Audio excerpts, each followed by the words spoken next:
there's all these stories about, guys over in Macedonia who are running these fake news sites. Number 24 is content farms in Macedonia.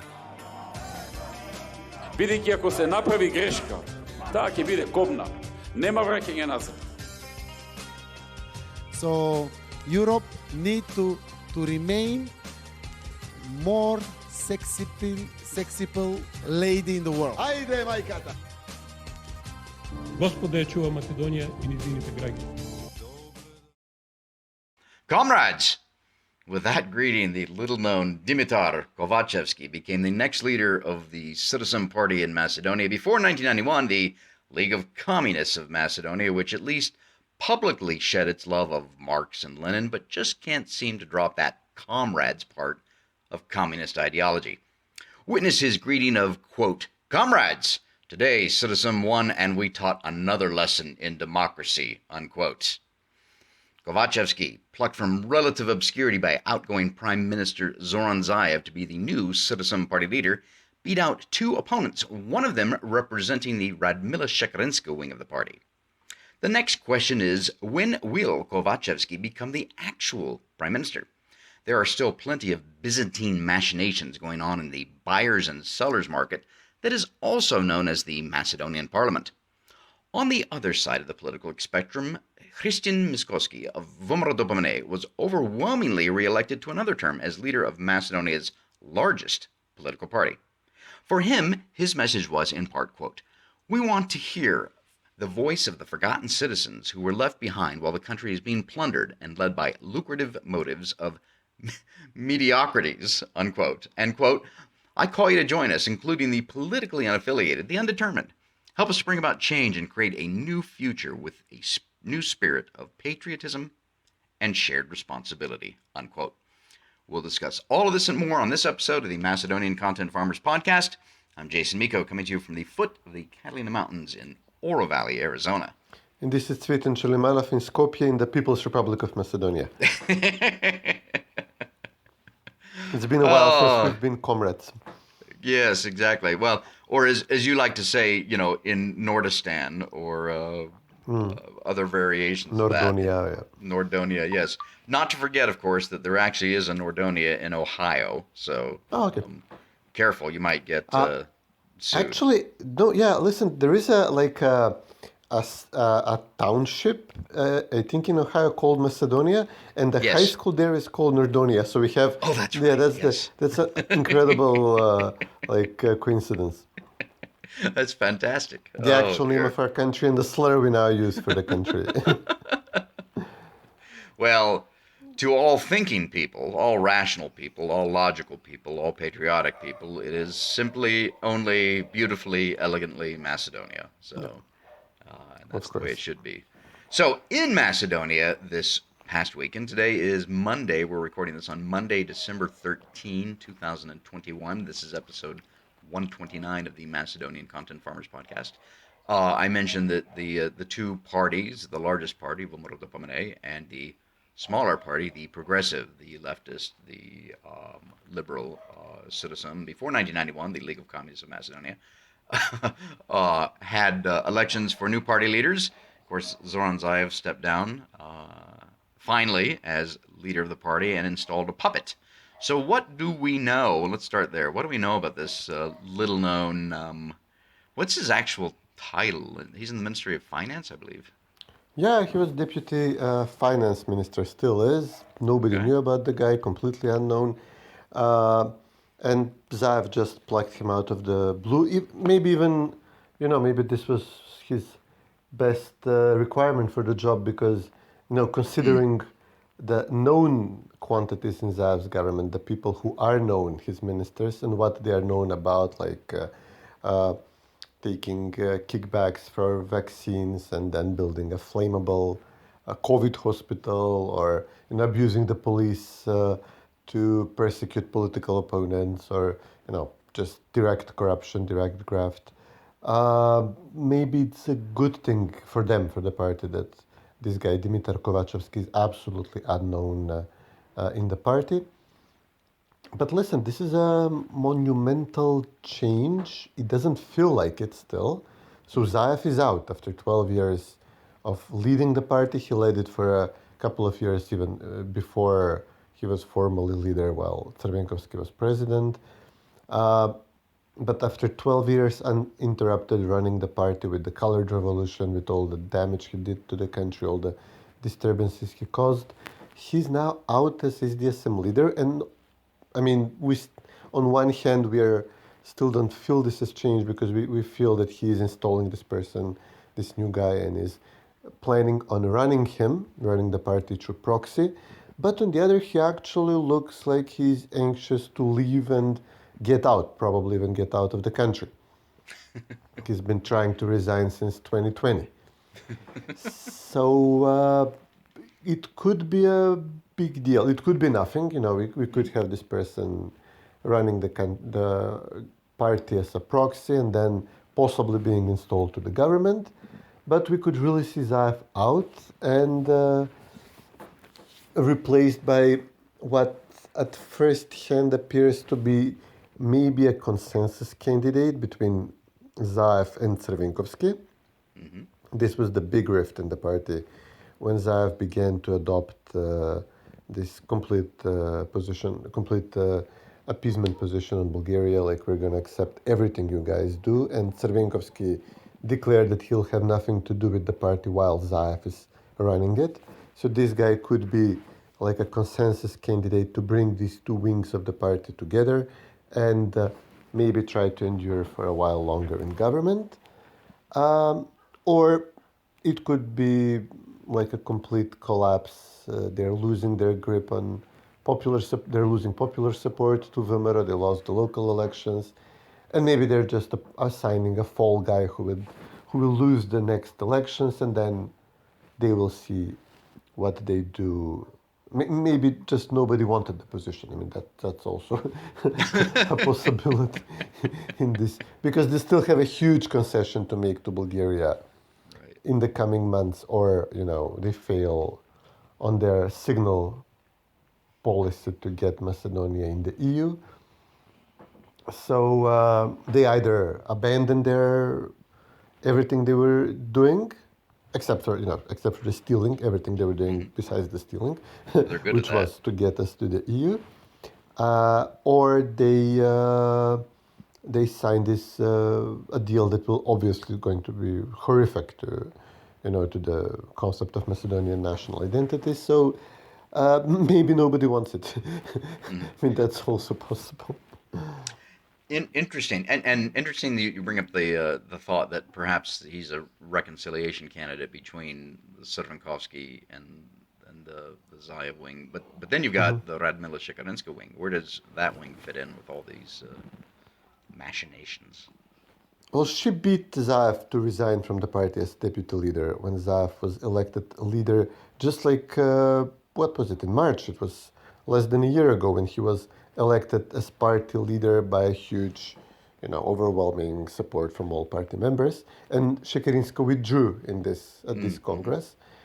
But then so before the election that took place yesterday for the new leader, Zaev endorsed Kovacevsky. Many people from Zaev's orbit lined up behind him. Crvenkovski's people not that prominently. And then Shekarinska launched her own candidate, a person who is well known as her lapdog. His name is Jovan Despotovsky. He's this ridiculously corrupt person who's been running this innovation fund in Macedonia, which they just turned into a slush fund for party officials. So they give you a grant that you allegedly invented something, or even if you didn't invent anything, just you have a company and you're trying to modernize some part of it, and they give you a grant if you are SDSM party supporter. And this was run by this person. We had a ball uncovering the scandals. Anytime they would award contracts, you just dig through several of the companies and all sorts of interesting names from SDSM orbit show up. So he was running, and he won 2,000, 3,000 votes. Also, another ridiculously corrupt person was running, Frostina Reminsky. She was the third candidate. She's this lady who the party eventually decided that she's going to take the blame for the racket scandal. It looked implausible that all this racketeering, extortion done through Katica Janeva, through Boki 13, that nobody in the party knew about it. So they decided, okay, we have Frostina to blame. She has been for a short while in the party. She was active in other political movements before. So nobody felt really sorry about her. So she's now running, probably, like to say, well, you can't put me in prison. She's actually on trial now for extortion, racketeering. Well, maybe she says, you can't arrest me. It's going to be political because I ran for a party leader. I elevated my standing in society or something. So she thinks this is going to help her.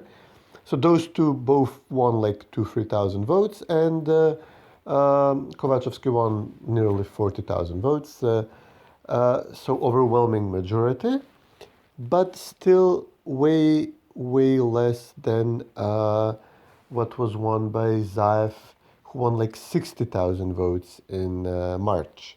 So we have a situation that they dropped almost 20,000 votes in people who were interested in voting, who registered to vote and who bothered to vote in the SDSM party election. Since March till December, we have a drop of almost 20,000 people. So it corresponds to the collapse of the party in the local elections.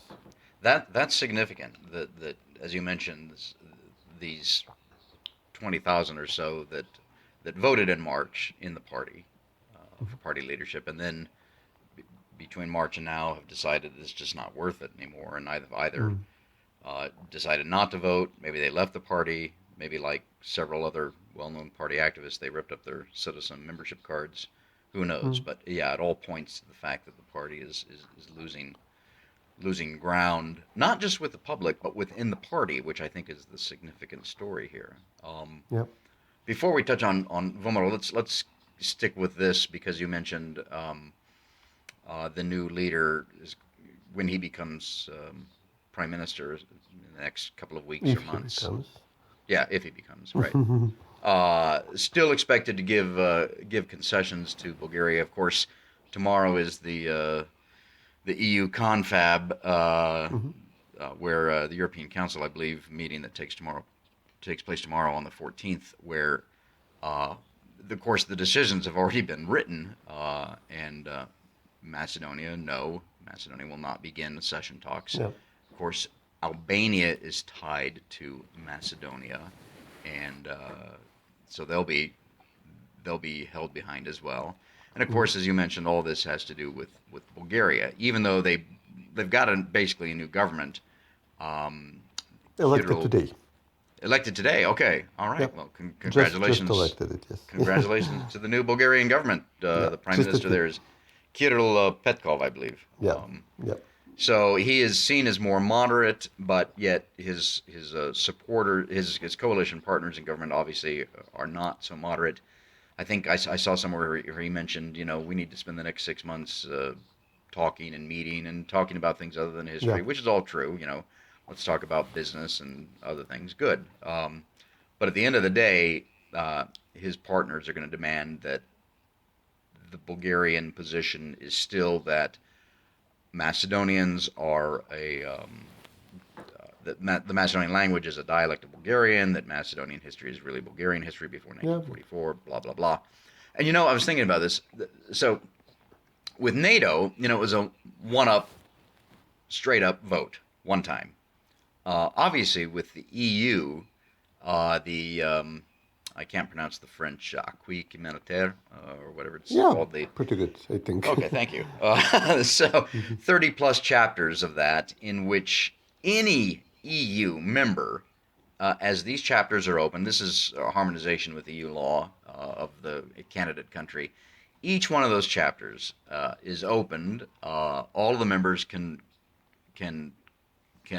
vote to block it during any one of those chapters, as it's open, and as it's closed, throughout the whole process. And the whole process takes anywhere from probably, in Macedonia's case, even if it were to start accession talks today, anywhere from 7 to probably 12 years. Same thing with Albania as well. Each country goes at a different pace. I mean, I think, please, I mean, all rational thinking people know that even if Zaev today or Kovacevsky were to agree, if he was the prime minister, to agree that to all of the current Bulgarian demands, they are going to do nothing but add more demands. I mean, that's just always the way it's going to be. And frankly, even though Greece said it wouldn't, it might. Yeah. So it's just, and again, Zaev continues to say there is no alternative except the alternative Albanian party, which we can get into in a minute. So, which is just isn't true. There are other ways, and I think responsible Macedonian leaders need to look at those and explain those to the public, and even the public needs to step forward. Leaders in the private sector and business and others need to step forward and say there are other ways to do this without, we'll wait for the EU to get its act together. In the meantime, we're going to move forward in this direction, doing X, Y, and Z. So, but then let's kind of pivot then to that issue of who is the next prime minister. So, as I mentioned there, Alternativa, I believe is how the Albanian party pronounces it. They've agreed to join the government, giving Zaev 4 more seats. But then some of the smaller parties in Zaev's coalition, LDP, DOM, DS, Politranov, etc., are now saying, wait a second, hang on. You gave them a king's ransom for 4 seats. It's essentially, the Macedonian parliament is now a buyers and sellers market. That's all it is. It's not a parliament where weighty decisions are made, where laws are passed, where policies are debated and discussed. It's a cheap market is what it is. And so these other parties are saying, wait a second, what are you going to give us?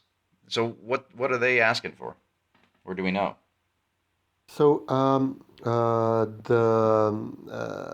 Zaev lost the BESA party, which had 4, then 3 seats in parliament, and was very important to prop up his coalition. And it only had 1 position in the government. It only had the agriculture minister and 2 deputy ministers, and then a smattering of public sector jobs across the country.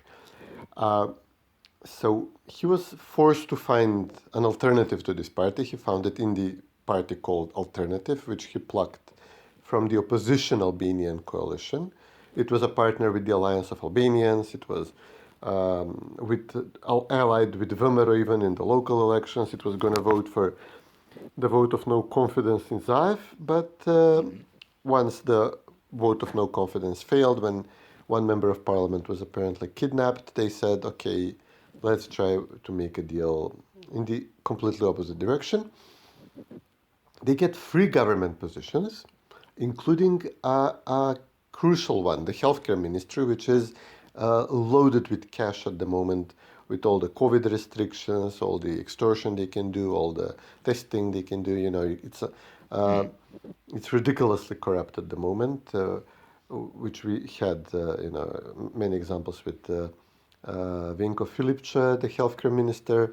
His director for public health of the healthcare fund actually fled to Australia. Our good friend Dan Donchev, after he was recorded stuffing money in a bag. So they're getting this department, and they're taking away one of Zaev's closest collaborators, both financially and personally, in the government, Vinko Filipče.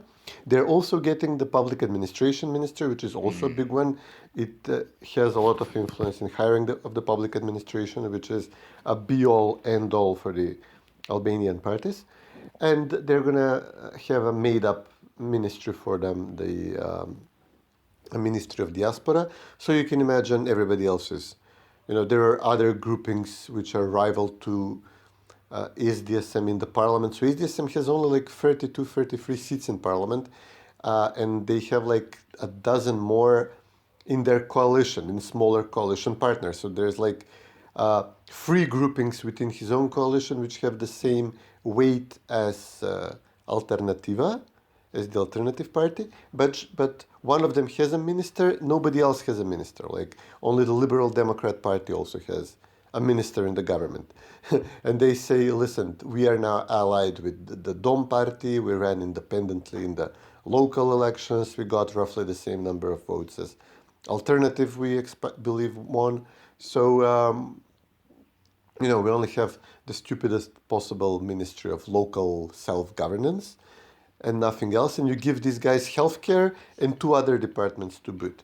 So they demand, they want to renegotiate the deal. The Turkish party demands a minister for investment from Turkey, so practically a government department ambassador to Turkey. Pavle Trajanov, the small one-man show party, but still 1 vote in parliament, it counts. He says, I want a new way of electing members of parliament in which, parties like mine will have much greater say. I would be able to win 1 seat independently or maybe even 2 seats. So knives are out for Zaev for Kovacevsky actually from all sides. And what the Liberal Democrats said, and they're in the strongest position to maybe turn their backs on Zaev and destroy him, they said, let's see the new prime minister, let's see what other changes he proposes besides Venko Filipče leaving and the new Alternativa ministers, and we'll see whether we will support the government. I mean, they're not saying we'll break the deal, but they said if we break the deal, then we'll not side with VMRO, we'll just demand early elections. We just had a good showing in the local elections, so we may side with VMRO in that we support their demand for early elections. Now, Kovacevsky is absolutely not a person of stature who would be able to put these people together, at the table and order them around and tell them what to do. He wasn't even in politics. He was working in the Deutsche Telekom all his life. His father was mayor of Kumanova, so this is how he's kind of still remembered in the party. He was active in SDSM. He made a huge betrayal of Deutsche Telekom where he left. He worked for, maybe 2 decades and joined their opponent VIP and was fired from VIP in a matter of months. So he did something crazily wrong, apparently, in the Austrian telecom VIP company. And then he started a business with solar. He's now building solar panels, which is apparently, there is a huge bondugal here. Several obviously corrupt contracts are being put in place.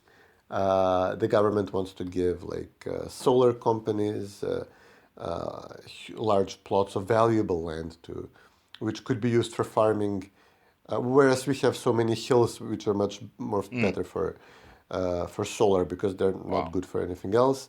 So they're giving this they say this is a French company, this is a German company, but in fact, you dig around, you see they're tied to Bulgarian businessmen. So it's apparently they're having some sort of, they're trying to use green energy as an excuse for plunder, and Kovacevsky apparently wants to be part of this, but he's absolutely not in a position to navigate several crises like the fallout from the hospital fire, the bus disaster, the loss of the date for EU accession talks, the fact that we are importing more than half, almost 2/3 of our electricity because domestic production has collapsed, and this is costing us. We're burning through our hard currency reserves to make this happen.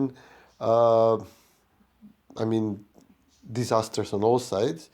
And, this person is simply not capable of managing this. So maybe Zaev will hang on for a few more months as prime minister under this Merkel drawn-out retirement, trying to say that I'm going to try and use my prestige with Bulgaria to make some kind of a deal with them.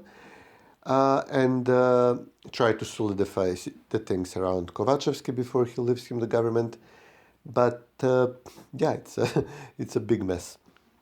Wow, that was a good analysis there too. So appreciate that for our listeners.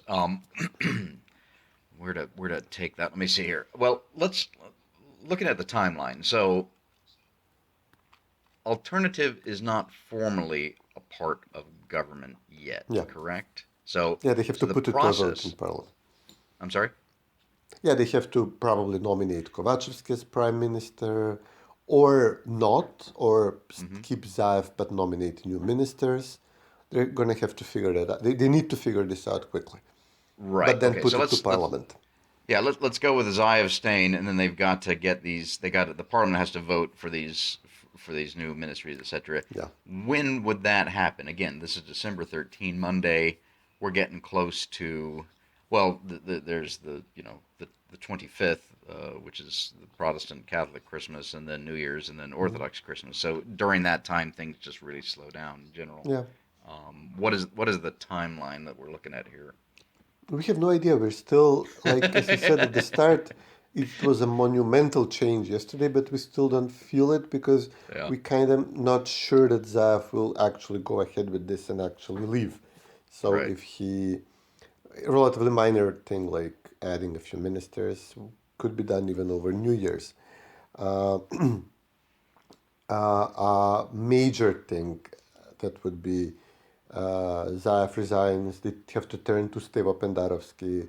Who knows where he stands on this division in the party. Then he needs to give the mandate to the SDSM pick, not to somebody else.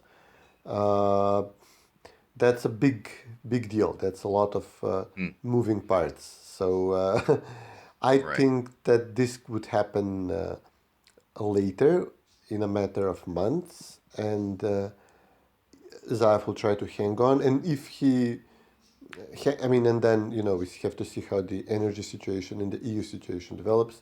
So, it's very, very hard to tell what he's actually planning. Right. And between them, so DS, Pavle Thranov has 1 seat. Dom and LDP have 3 seats between them, I think. Yeah, but there are also a bunch of... So New Social Democrats have 2 seats, the Turks, the Roma, the Vlachs, I don't know. I don't think we have Vlachs now. You only need 4. You only need 4 to bring it down to 60-60, which is not a majority. So interesting. Okay, so so you've got all that. As you mentioned, Kovacevsky is not really, doesn't seem to be at least the right guy to handle all these crises at the same time. Not only is winter coming, but winter has already come, apparently, as I'm seeing some of the pictures emerging from Macedonia with the snow and everything else, which, it always looks beautiful that first day. But of course, then you've got, and you've got outages, I believe, electricity outages throughout the country in various places. You're importing energy. Now, if misery loves company, so it's not just you. Europe is in a similar situation, and then of course ongoing the COVIDs and all that, and of course everybody getting freaked out about the Omicron, etc., which seems to be less dangerous than everybody freaked out over. And then, as you just mentioned, on the whole green stuff, of course, that is the wave of the future among the parties, the political parties of the left in the West. Is that they're pushing that. They're forcing it by edict, by government edict. I have no problem with the marketplace adopting these things over time, as long as it's the marketplace doing it and there's a public demand. But command economy doing it isn't going to work. It's going to and it will benefit only a few people, which of course is what we would expect. We won't talk about. We'll save the Bechtel thing for another time, I think. That's the U.S. Bechtel Inca, I believe is the name, the Turkish partner that won the no-bid contract, basically, to build more Macedonian highways. Bechtel being, of course, the large U.S. company. We'll save that for another time. Okay. Let's revisit then the what we started with on the other political party, VMRO-DPMNE, and Hristijan Mickoski was reelected as leader for another term, and his message seemed to be one of being very open to, as he called them, the forgotten citizens, the unaffiliated, which is smart from a political standpoint. There's always, in any election, I shouldn't say that, especially here, and as I see it in Macedonia, there's that small slice, maybe 10%, that could really swing the election one way or the other. that aren't affiliated, don't want to vote, don't feel their vote counts. But if you can get them to join your side, you can take that'll put you in power. That'll give you the premiership. And it seems like from his message, he's really trying to broaden the base there, while still retaining, I should say, what makes VMRO, and that is the core positions of a conservative philosophy, of a patriotic stance in wanting to protect Macedonia and Macedonian identity and history and language and so much more. How's he going to do it? I mean, in the local elections, VMRO did not manage to expand toward the unaffiliated center voters. The election was more a story of SDSM collapse than of VMRO expansion. VMRO more held its own than SDSM was able to hold its own. And then VMRO made a very good strategic deal afterwards with Levica. So practically Levica won a number of votes on the further right from VMRO, and then was, even though it was competing against VMRO publicly, then eventually said, okay, we have a shot at taking Zaev out, so we're going to put aside our petty differences. So they played it like good sports in the end. So this was the expansion VMRO made, actually, by co-opting practically Levica. VMRO was fair. They gave Levica a bunch of positions in, a good say in the running of municipal councils. So it's a good arrangement for both parties at the moment. Now it's up to the mayors if they can deliver. Maybe this would bring disenchanted, angry voters, or the voters could just come to VMRO or just continue to abstain from SDSM on account of the energy prices. So practically we have a hike in January on account of inflation. I forgot to mention. It's really becoming an issue here. I mean, it's very noticeable. But there is a lot of reason why SDSM could fall. We always used to say here that all these symbolic national humiliation issues are horrible, but coupled with an actual economic downturn, which we are now having, that's what's going to bring Zaev down, and Zaev is out. And we're up for ultimate humiliation in the government, which is that, listen, we're very likely going to have a majority Albanian government or a 50-50 government between Macedonians and Albanians. This has never happened before, and this is a major Rubicon that we're crossing. So there's 85 members of parliament which are Macedonians, and there is 30 members of parliament who are Albanians, and then the rest are smaller ethnic groups. And the census, we still don't have the data from the census, and we do not really trust the data, but we assume it's 65, 20, 25, the ratio. So it's 3-1, almost 3-1, and between Macedonians and Albanians. And now we have, with the latest concessions being made to the alternative party, SDSM is giving away the farm. I mean, they are really... there's going to be 10 ethnic Macedonians in the government and 10 ethnic Albanians, and one of the SDSM members of government is a Serb, another is actually an Albanian.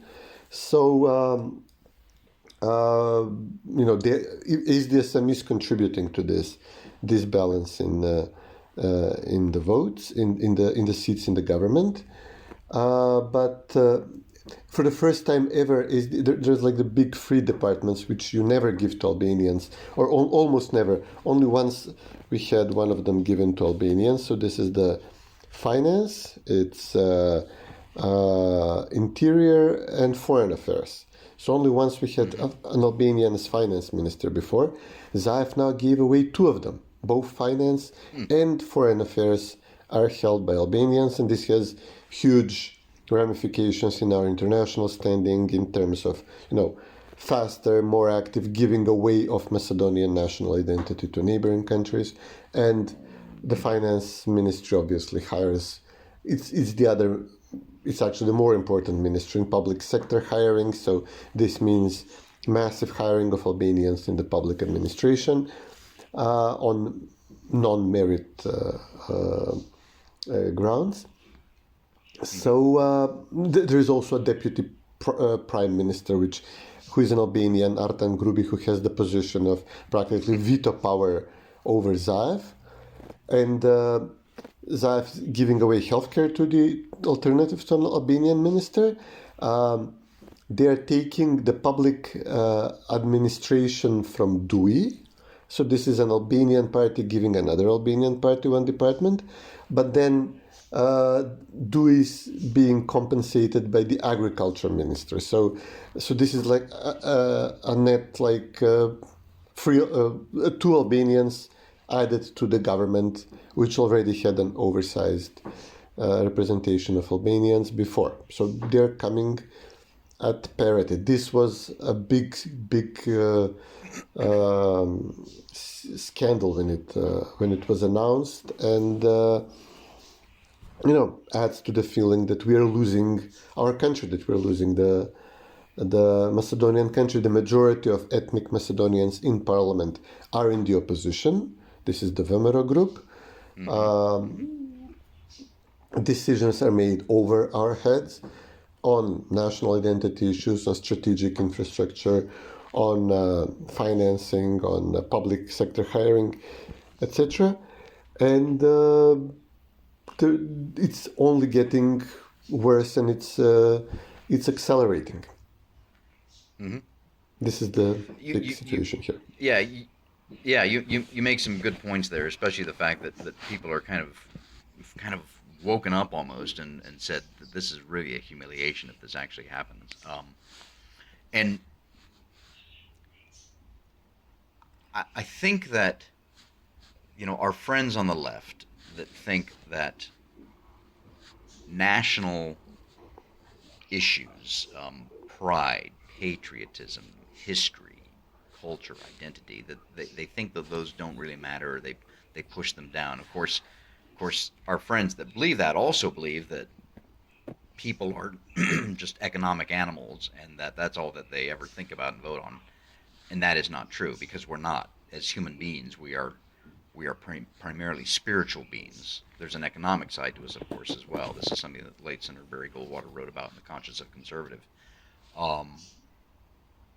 But primarily, we are spiritual beings, and when I say spiritual, I don't necessarily mean we all believe in God or anything like that. But there is something more to us than just the pursuit of gain, the pursuit of money, and these things that you just mentioned, the national humiliation that comes from being, Macedonians being the majority of the country, and yet it looks like it could be where the ethnic minority, Albanian minority, has parity, at least in government. That's a big deal. You look at, to take a page out of our current situation here in America, President Joe Biden has suffered a great deal at the polls on Afghanistan, not because the American people thought we shouldn't be in Afghanistan. The polls showed that the American people thought we should not be in Afghanistan. That wasn't the issue. The issue was how he pulled out. We were humiliated. We lost.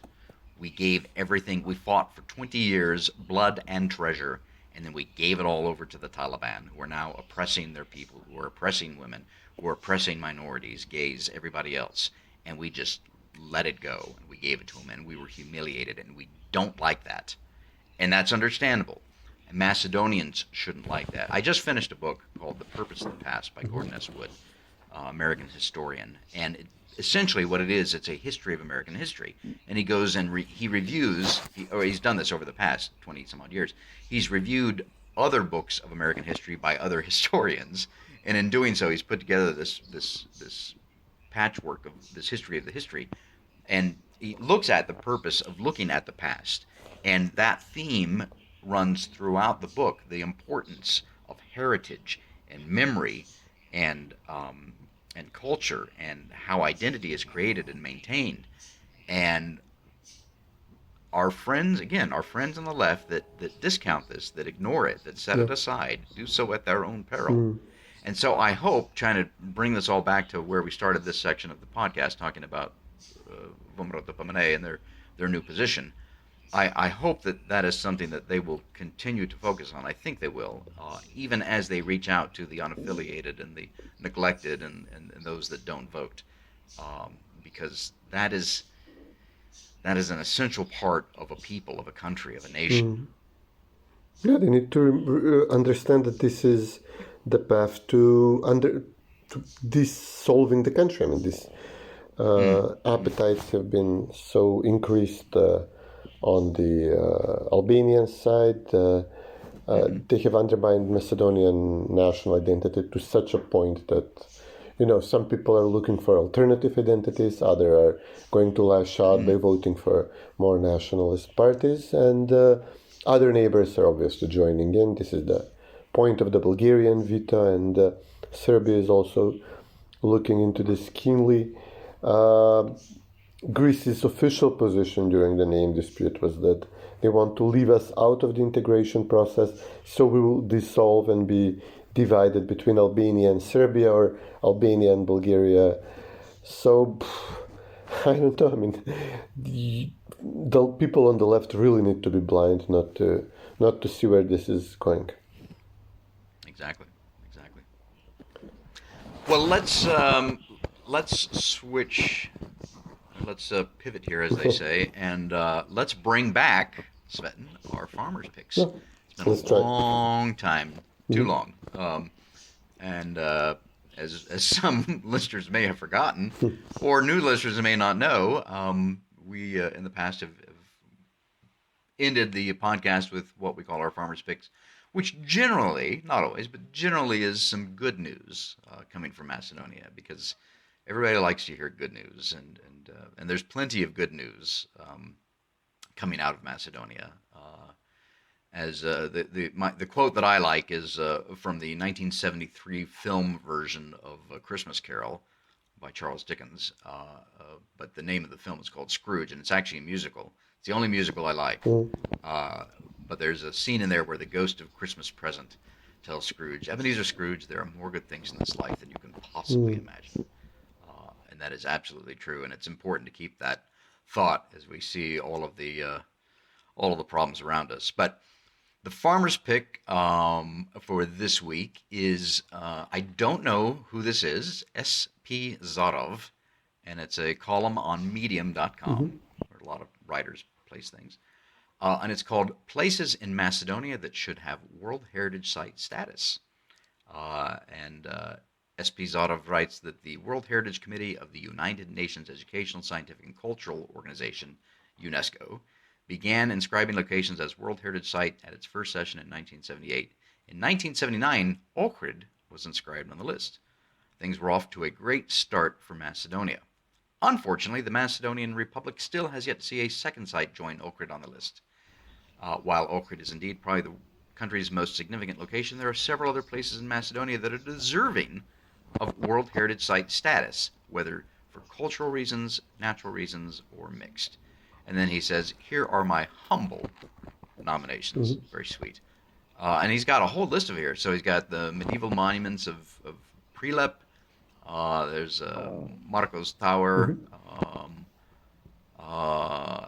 Was the Treskovic Monastery. He's got Mavrovo National Park, of course. Let's see, the Church of St. George would have been Yoho. Yep. Yeah. What else? And Prespa Lakes, of course.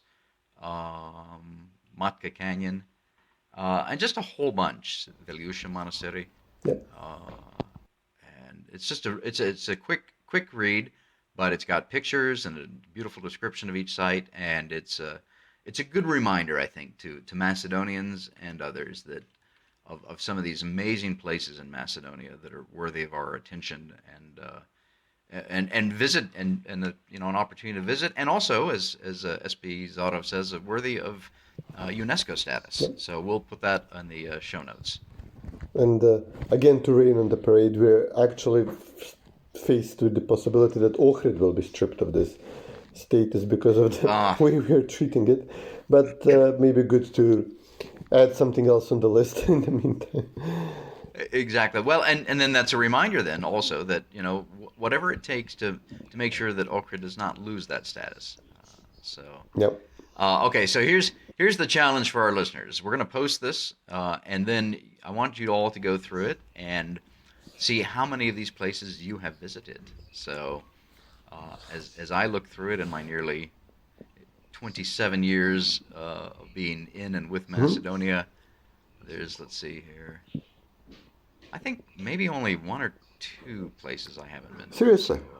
So, yeah. I'll definitely do worse. now. I've never been to Triskavets, never made the hike up the Prilep. I usually stick to the barbecue in Prilep and avoid the hiking. You know, that's fine too. So yeah, I get that. But I'm sure they've carved a good path up there by now. So even the Matka. Yeah. Velusha Monastery? Yes. Yeah, okay. All right, good. I have covered the others that you mentioned. Yeah, okay. Yeah. Oh, he's gotten here the old Bazaar Skopje. Yeah, I was there like 2 days ago. All right, good. All right, well, we'll put that in the show notes. We'll get this up and out hopefully today, and we'll just keep looking at the machinations going on in the Macedonian buyers and sellers. Sorry, the Macedonian Parliament, and do this again in a couple of weeks or so. Yeah, the cryptocurrency exchange we call Parliament. All right, good talking to you, You Sven. too, buddy. Take care. You too.